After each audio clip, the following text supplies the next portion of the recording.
She was holding a half-empty seltzer and talking about her dream like it was already real. Some boutique fitness studio with custom lighting, curated playlists, and branded merch. She even dropped the phrase luxury sweat experience. And I remember thinking, okay, damn, she's serious. My name's Ryan. I'm 33. I live just outside of Denver, Colorado, and I'm an HVAC technician. Good at what I do. Make solid money. I've been saving since I was 20. Busted my ass on job sites all year round. No debt, decent credit, and a pretty healthy IRA. She was friends with my buddy's girlfriend. We met at their 4th of July barbecue, burgers, lawn chairs, paper plates. She was all charm and energy. Wore these bright running shoes and kept talking about building a community and elevating the wellness scene. She name-dropped fitness influencers I'd never heard of and told me how all the banks kept turning her down. I asked why. She said they didn't understand the vision, that it was all old guys in suits who didn't get what it meant to create a vibe. We started texting that night. Within a couple weeks, we were dating. She kept talking about the studio, sent me Pinterest boards full of color palettes and mock-up logos. The passion was real, or at least it looked real. I offered to help her clean up her business plan, run the numbers. I was impressed, honestly. She had slides and quotes and even a basic website. Then one night, she just broke. We were at my place and she got a rejection email from some SBA lender. She threw her phone, sat on my kitchen floor, and cried like the whole dream was over. Told me no one believed in her. Not her parents, not her old boss, not even her ex who laughed at her pitch deck. I'm not made of stone. I told her maybe it wasn't over. Maybe she just needed someone to back her the right way. She looked up at me, eyes red, and said, "Why would you do that for me?" Because I could. That's what I told her. I cashed out my IRA, took the tax hit, walked away with around 120 grand. My cousin's a business attorney in Boulder. He set up the LLC. We wrote it all out.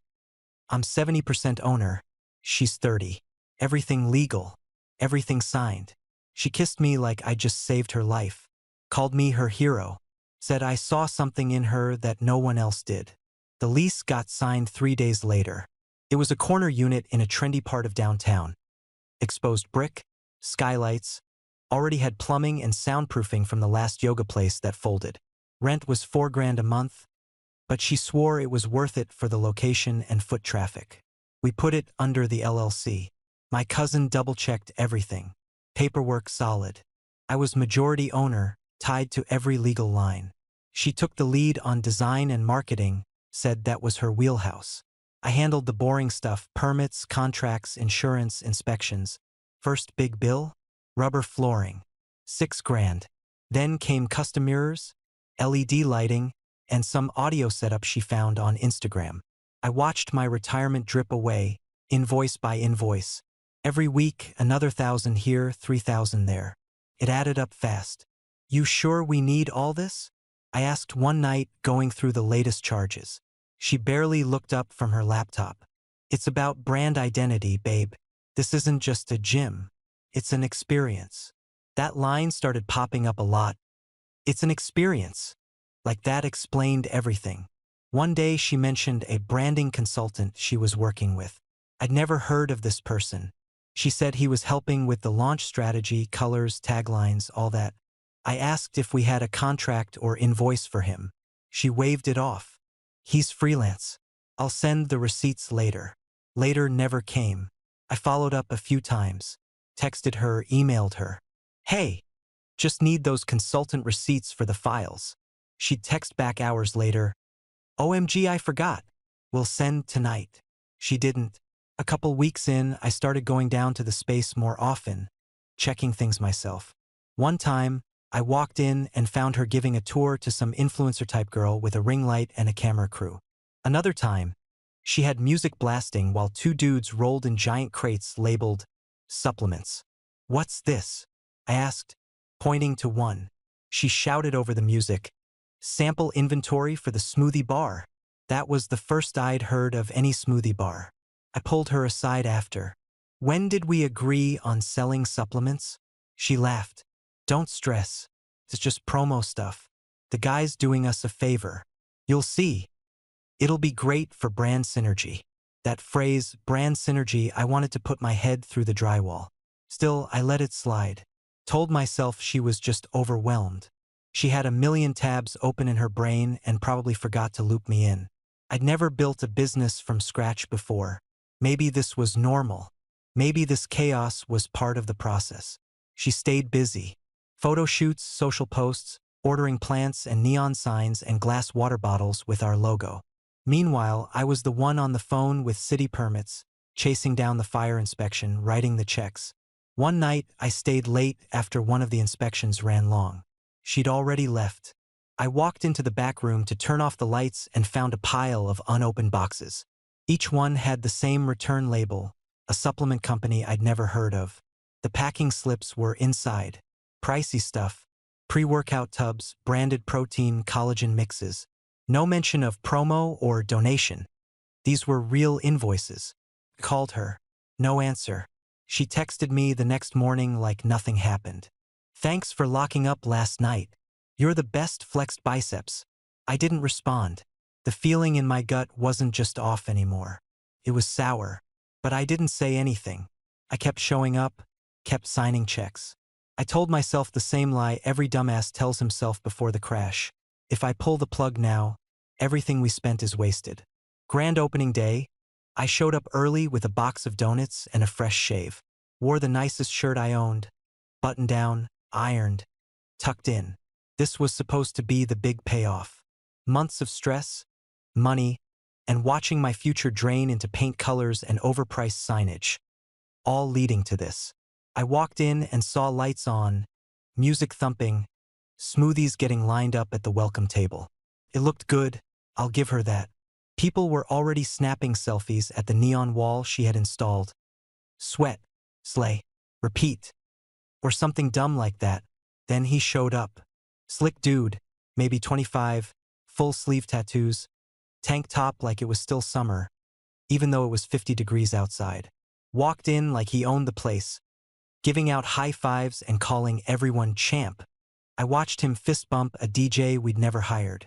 I asked one of the front desk girls, "Who's that?" She smiled.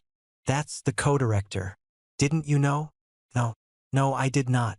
She finally spotted me and rushed over like everything was fine. "Oh, I was just about to introduce you too." She grabbed his arm like they'd been glued together for years. "Ryan, this is Kyle. He's the co-director of programming. He's the heart of the studio vibe." I blinked. "Since when do we have a co-director?" She gave this little shrug like it was cute. "Come on, don't get all corporate. Titles don't matter here. It's a team effort." I just nodded, jaw tight. I didn't want to blow things up in front of clients. Throughout the event, they were glued together, whispering behind the smoothie table, giggling next to the speakers, him resting his hand on the small of her back like it was his studio. I caught them once near the lockers, laughing at something, her arm wrapped around his waist. Didn't sit right. None of it. I kept telling myself, be cool, be smart. This is public. Handle it clean. So I stuck to the sidelines, handing out drinks, thanking guests, trying not to rip a chair out of the wall every time I saw them whispering like teenagers. Then I went to the back hallway near the storage room. Just wanted a second to breathe. And there they were. He had her pinned up against the wall, hand on her hip, her face tilted up. Full-on kissing. Not even subtle. My stomach dropped. Something inside me snapped so clean it was almost quiet. I turned around, walked outside, and texted my cousin. Me, bring the papers. He replied 2 minutes later, on my way. He'd drafted them weeks ago, just in case. At the time, I thought it was overkill. Now I was glad he knew better. He showed up about 30 minutes into the event, folder in hand, no smile. I met him at the corner, signed what I had to, tucked the pages into my jacket. I waited until the fake champagne popped and she got on the mic, standing under the logo I'd paid to install. She thanked everyone for coming, talked about how this was just the beginning of something huge, something revolutionary. I stepped forward. "Hey, can I say something real quick?" She looked at me, surprised but smiling. "Of course, babe." I pulled the papers from my jacket and raised my voice just enough for the room to hush. I'm dissolving the business. Effective immediately. Financial misuse and breach of contract. That's all. The room froze. Some girl in leggings dropped her drink. My cousin stepped up beside me, arms crossed.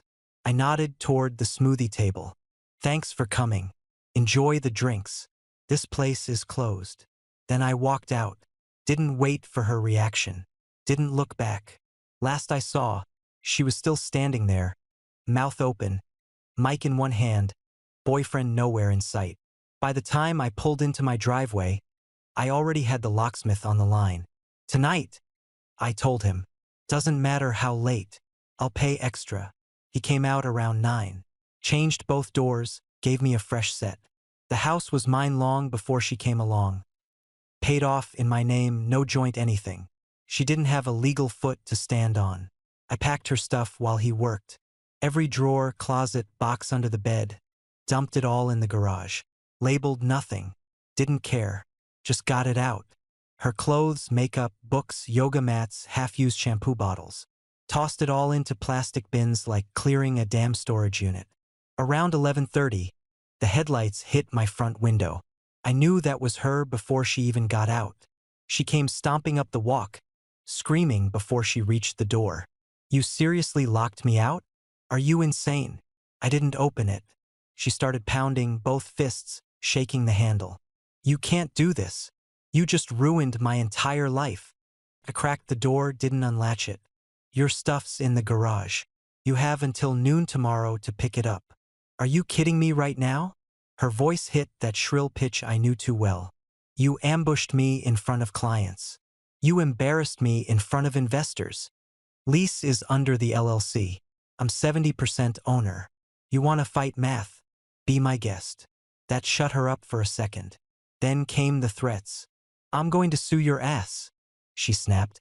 You had no right. I smiled. Do it. I've got every agreement, every signed doc, every receipt. And my cousin's already drafting the response. She screamed something I didn't catch and kicked the bottom of the door. I closed it in her face. She stayed out there for a while, yelling into the air, crying loud enough for the neighbors to hear. Eventually she peeled out of the driveway, tires squealing like a teenager. I texted my cousin. Come over. Bring your laptop. He was there in 30. We sat at my dining table with folders, spreadsheets, logins. Pulled everything we had access to. Studio accounts, vendor invoices, bank records. What we found made my stomach turn. 10 grand in consulting fees paid out to the tattooed clown I caught kissing her. The line item read like he was offering actual programming services. Meanwhile, the only thing he programmed was her weekend schedule. Then we dug into the supplement orders. Every invoice was inflated, marked up by double, sometimes triple. The supplier? Registered under some buddy of his in Arizona. We traced nearly $20,000 of payments straight to that vendor. She wasn't building a business. She was funneling money to her boyfriend and his crew. I sat back, staring at the numbers. This wasn't just a screw-up, I said. She planned this. My cousin didn't even look surprised. That's why I told you to get the papers ready a month ago. He started printing everything, building a file. Labeled each doc, every transfer, every email thread. Told me we'd be ready the second she tried to make this a legal thing.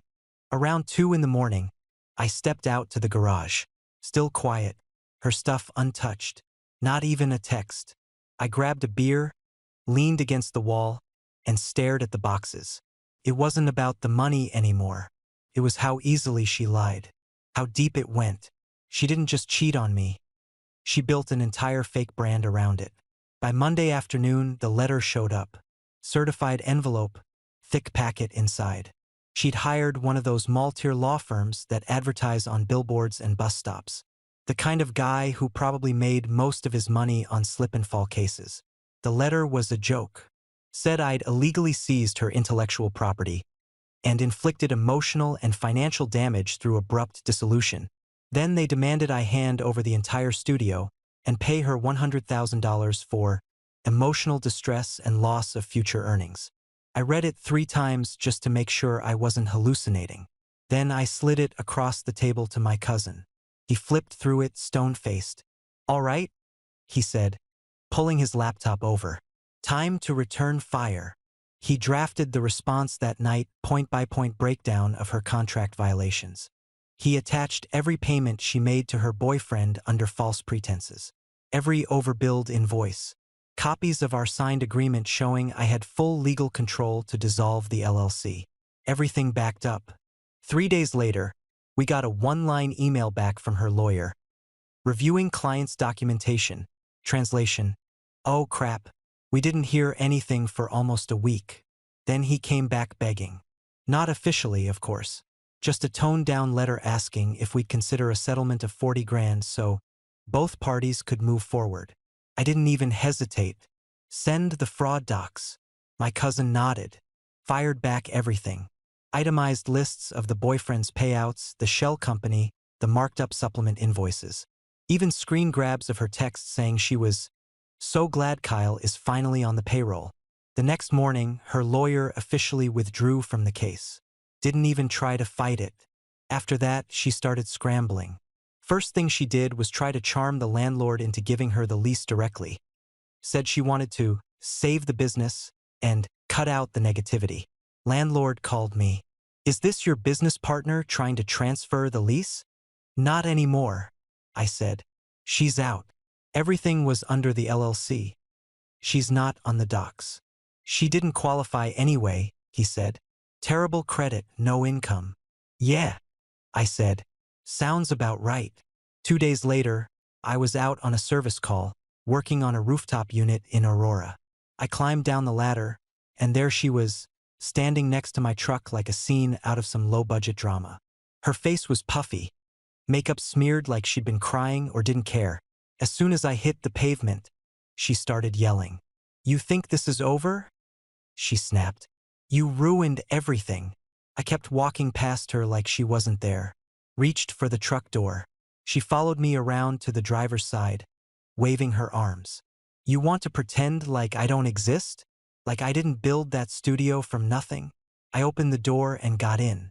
She slapped the side mirror hard enough to jolt it sideways. "You're a coward, Ryan." That's when the office manager came out and called security. They were quick, 2 guys in blue polos radioed in. She tried to stand her ground, but they gave her one warning, then walked her off the property. I sat in the truck, engine idling, watching through the windshield as she screamed at the sky like a damn soap opera villain. She'd burned every bridge she had, and now she was circling back to mine. Too late. The next morning, I started the teardown. Didn't wait for her to calm down or try another stunt. I was done giving her time. I called a commercial resale company that handles gym closures. Sent them photos, inventory lists, purchase invoices. By the next day, they had a crew lined up. Spin bikes, dumbbells, resistance bands, rubber mats, LED wall lights, smoothie bar equipment, Bluetooth speakers. Everything she picked, everything I paid for, gone within 3 days. No drama, just forklifts, clipboards, and guys who moved fast. They cut me a check for just under 35 grand. After costs, I owed her 30% per the LLC agreement. That came out to a little over 10,000. I mailed the check with tracking and took a photo of the envelope. That was the last legal obligation I had to her. 2 days later, she called me. Not from her number. I guess I'd finally blocked enough of those, but from some friend's phone. The second I answered, she started screaming. "You're stealing my studio," she shrieked. "You had no right to sell my equipment." I kept my voice flat. "It wasn't your equipment. It was LLC property. Paid for with my money. You got your cut.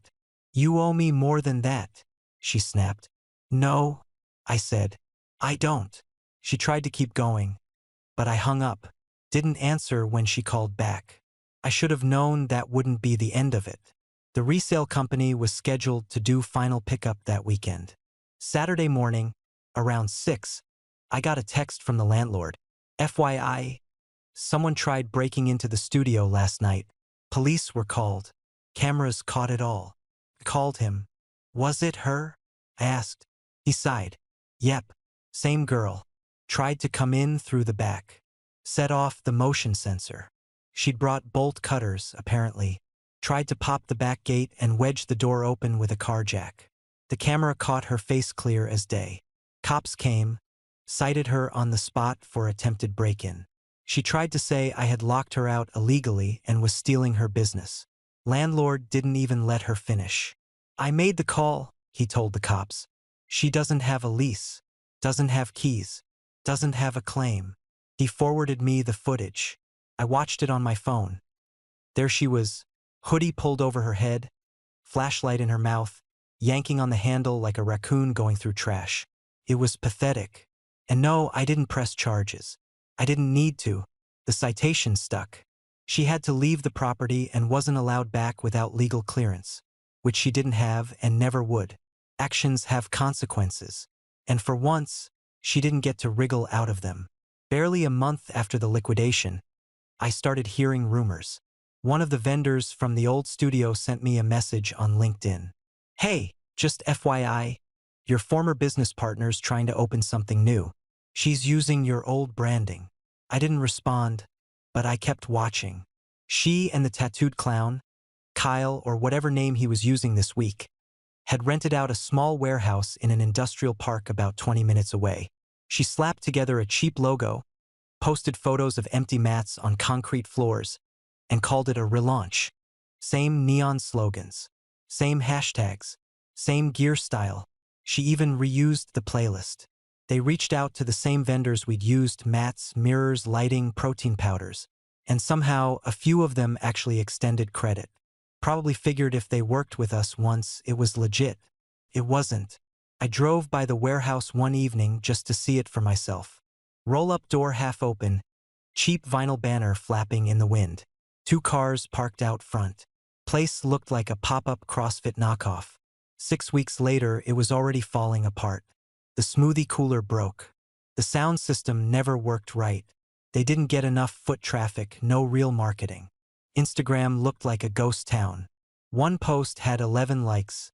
6 of them were her burner accounts. Then the lawsuits started. 3 vendors filed claims for unpaid invoices. Total damage? Over 30 grand. I got wind of it from one of the process servers who recognized my name on old business docs. She stiffed them, he said. Signed credit terms and never paid a dime. We're having trouble even tracking her down. I wasn't surprised. She changed phone numbers like outfits. Still, she somehow found my number again.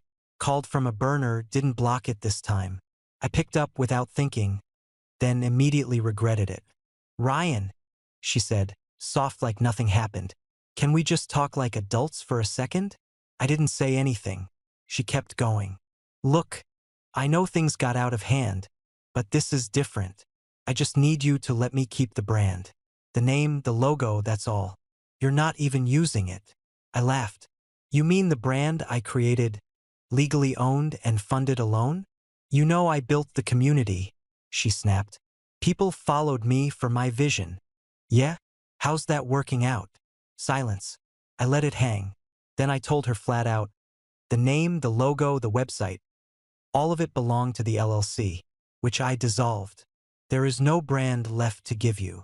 You're being petty. No, I said. I'm being done. Then I hung up.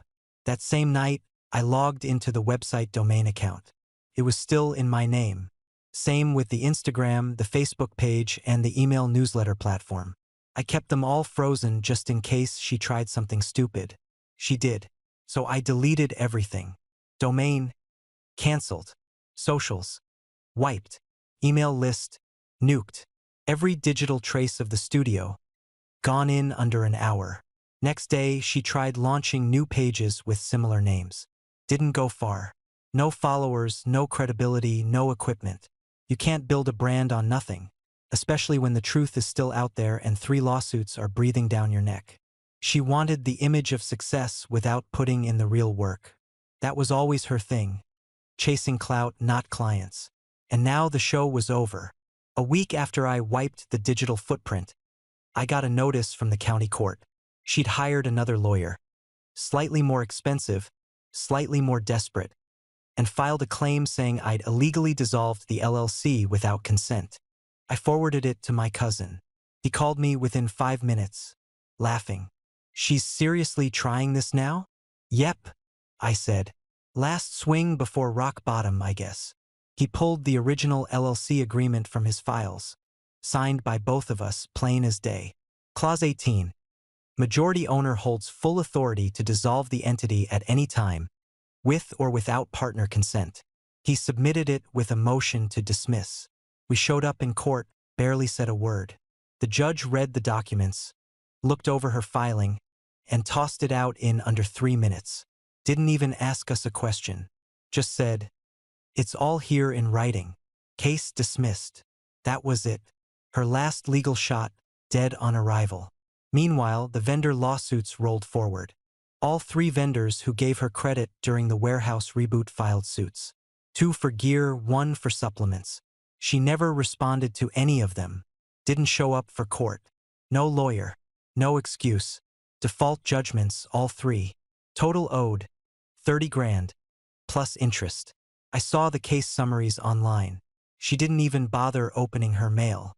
Last I heard, she was back working retail, folding clothes at some chain store in a strip mall. No car, no apartment. She'd moved back in with her mom out in Lakewood. Her Instagram was locked.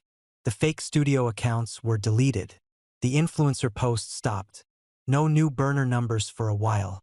Then, out of nowhere, she left me a voicemail. Another random number. Local area code. Voice soft and fake sweet again. Like nothing ever happened. "Hey Ryan, I know you probably won't answer, but I need help. Everything's kinda gone off the rails. I don't know who else to call." I hit delete before she finished the next sentence. That chapter was closed. And as far as her new boyfriend? Gone. He ghosted her the second the lawsuits hit. Word is he ran the same play on 2 other women. Fake businesses, fake consulting gigs, all flash, no substance. One of them posted about it online. Said he emptied her savings and vanished overnight. Should have seen it coming. I did. But she didn't want a partner. She wanted a shortcut. And that's what she got. Straight to the bottom. After all of it, I finally sat down and did the math. Total loss? Around 120 grand. That was every cent I pulled from my IRA, plus the cash I'd stacked in savings for over a decade. Between legal fees, vendor payments, rent, and all the garbage she charged to the LLC. Gone. Burned through in under a year. If I'd left that money right where it was, savings, stocks, retirement accounts, 30 years from now it'd be worth triple. Maybe more if the market stayed decent. That part hit hard. Not just the money, but the years it took to build it. But then I thought about what could have happened if I hadn't pulled the trigger when I did. If we'd gotten married, she would have had access to everything. No prenup, no LLC protection, just open season on my bank account. And she would have cleaned me out. Hell, she planned to. I saw the texts myself. Messages to her friends saying I was so easy to manage and probably good for a house in a year. She knew exactly what she was doing. It wasn't just bad judgment. It was calculated. I kept those screenshots, just in case she ever tried to spin the story. Now I'm back to rebuilding. Picked up extra shifts. Commercial HVAC is always in demand. Did a few big installs this summer that padded things up. Cut out all unnecessary spending. No vacations, no extras, just slow and steady. It's not exciting, but it's solid. I've dated a little here and there, but nothing serious. I'm not in a rush. Don't need the drama, don't want the noise. I've gotten really good at spotting red flags, not just the obvious ones, but the subtle stuff too. Overpromising, avoiding details, always looking for the next angle. No thanks. My cousin told me the other day, "You got out just in time." He's right. Yeah, the money's gone. But the peace I've got now, that's something I forgot even existed. No yelling, no drama. No phone blowing up with fake emergencies. Just quiet, predictable days. Clean bank statements. Sometimes I wake up and think, damn, I actually slept through the night. That used to be rare. I used to think walking away meant losing. Now I know better. Right before I shut it all down for good, I did one last thing. I logged back into the studio's Instagram, the original account. Still had a few thousand followers from when we first launched. The grid was full of old content. Fake promo videos, smoothie pics, workout quotes she never lived by. I cleared my throat, cracked my knuckles, and typed a final message. Effective immediately. Studio name is permanently closed due to internal misuse of funds by a minority partner. This business is no longer active.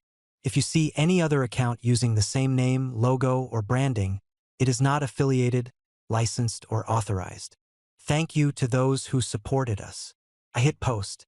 Let it sit for 20 minutes, just long enough for the notifications to start rolling in. Then I deleted the entire account. Facebook? Gone. Twitter? Wiped. Newsletter platform? Shut down. Logo files? Permanently removed from the cloud. No soft goodbye. No drama. Just closure. She tried starting new pages a few days later, but it didn't go anywhere. You can't rebuild something that was fake to begin with, not without the gear, the money, or the followers. I didn't even have to say anything. It died on its own. Now, I'm debt-free. No legal ties, no shared assets, no social media anchors dragging me back. Just my own name, my own paycheck, and my own future. Started working with a financial coach, someone who actually knows what they're doing. We're building a long-term plan. Real investments. Smart savings. No more throwing money at people with vibes and Pinterest boards. I sleep better now. No alarms going off in my head at 3 in the morning. No wondering where the money went, who she's texting, or what new stunt she's pulling behind my back. The experience was hell. I won't lie about that, but I learned everything I needed to.